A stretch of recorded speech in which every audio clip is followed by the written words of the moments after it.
So Rebecca Lobo is one of the probably most vocal pro Caitlin Clark people in media, and I've said it plenty of times that like you can't in mainstream media be not even I'm not even gonna say pro Caitlin Clark. If you are in the mainstream media and you are saying Clark over Reese, you're gonna get attacked. You are going to get badly attacked. And by the way, it's not even as bad about that. It's actually I'm completely wrong on that. It's not even Clark against Reese. If you think Clark is the best point guard in the WNBA, and the old guard will come for your head.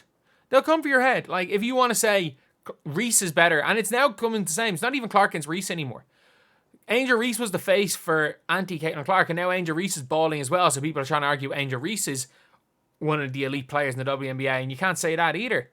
So it's not even Clark against Reese anymore, it's now Clark against struggling to walk Chelsea Gray. But before we get on to things, if you guys are new to the channel, subscribe. We are trying to hit 25,100. We're actually one off 25 and 25, which is a good L number. We're not hitting that for another 1,001.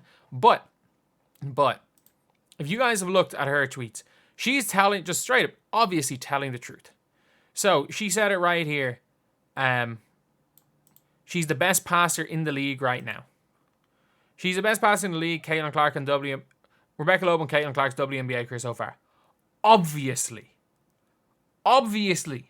Like, the only situation where she might not be the best passer in the WNBA is if suddenly if there's a time machine and we go back 20 years to prime Ticha Penicheiro.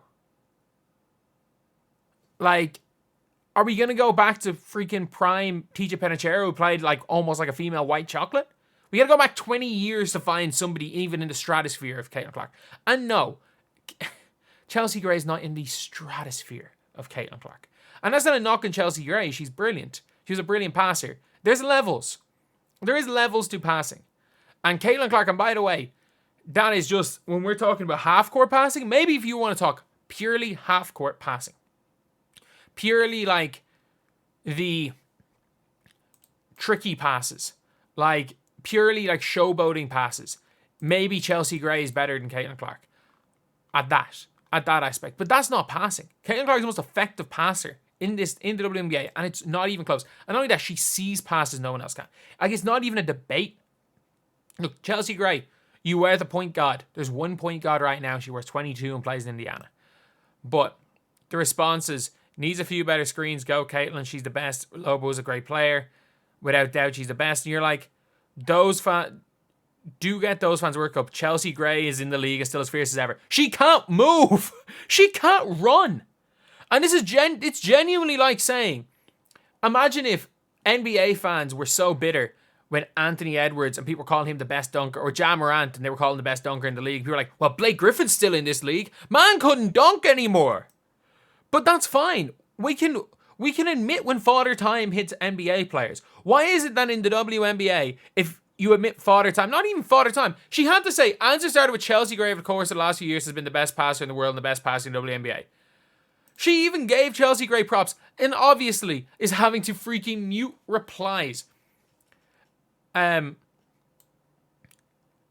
like, thankfully people are defending her. So unserious. She is not, especially not right now. She could be in the future. How? Who's even in? There's no one in the stratosphere. There is no one in the stratosphere of Caitlin Clark. Like, the gap between her and the next best passer is, I don't know, let me just think, like, is the gap between Stewie and Aja Wilson and Stewie, Aja Wilson and Fee Collier and the next best power forward.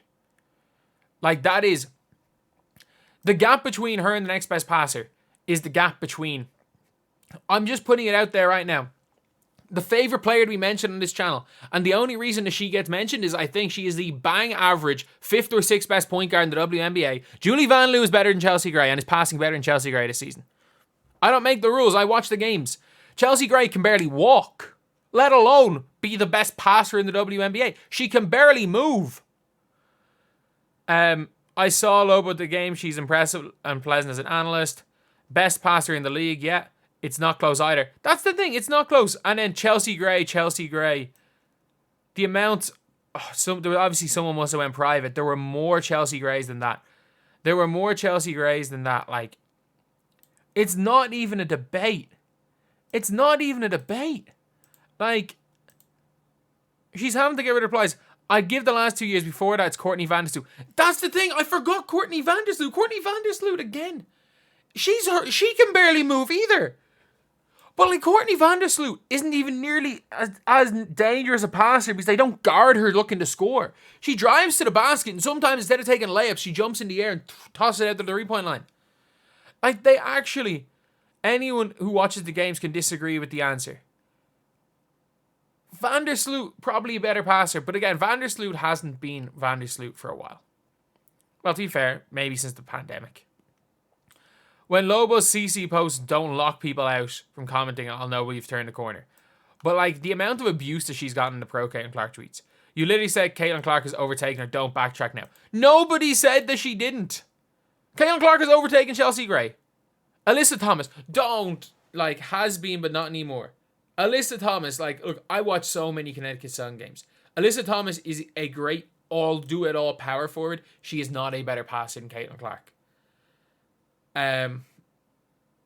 Don't let them silence you. She was worried about the backlash. You're 100% right. Stand your ground. And that's the thing is, she's scared. She's incredible. Chelsea Gray's a legit point guard. Chelsea's dangerous from anywhere on the floor. Man, it takes Chelsea longer to get from the halfway line to the 3-point line than it takes Caitlin Clark to go to run the full length of the floor. She's dangerous from nowhere. From a pure basketball standpoint, Caitlin's a better point guard than Chelsea Gray. How can anyone watch basketball? There is literally nothing that Chelsea Gray does better than Caitlin Clark. Nothing. Not even defense. She doesn't shoot as well. She doesn't attack the basket as well. She doesn't play defense as well because she can't play defense as well. She doesn't run. She's a liability on when a team runs up and down because she can't keep up.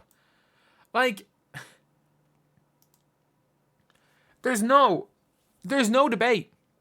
The best passer by so much in the WNBA.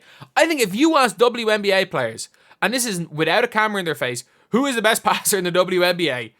I think 95% of them, 1-to-1 anonymous survey, would say Caitlin Clark. Jonquel Jones plays with Courtney Vandersloot, by the way. Jonquel Jones has played with a peak Courtney Vandersloot, and she's in shock at the passes Caitlin Clark is throwing. She's legitimately, in shock at what's being thrown. She's never seen it. She plays with Vandersloot, who's probably a better passer than Chelsea Gray, if not even at that aspect of the game basketball. Look, Chelsea Gray was the point guard. She was the point guard. Let's not underestimate that. Let's not underestimate how great Chelsea Gray used to be. But it's not even close. And you're seeing Rebecca Lobo, who is basically a WNBA analyst who's talking about the WNBA. And she's scared to say Caitlin Clark's the best. She's scared to state the obvious about Caitlin Clark. Just like people are scared to state the obvious with the Rookie of the Year race, that Angel Reese has been incredible. But there's a difference. Angel Reese wins Rookie of the Year almost every year. But there's a difference between Angel Reese, who is having a historically great rookie year, and Caitlin Clark, who has had, through 25 games, the best rookie year for a guard in the history of the sport. So, again, the media, if you're in, thank God I'm not in legacy media. Thank God my Twitter account is based on my old 2K channel. Thank God for that. And thank God I'm in Ireland, so I will never have to deal with this crap. Once I decide to log off Twitter for a day, I'll never have to see any of the crap that's involved in it all. But obviously some people are living through this as their job, so it is an annoying one. And imagine part of your job being basically forced to downplay one of the best rookies in the history of the game that you cover. Imagine that being part of your job.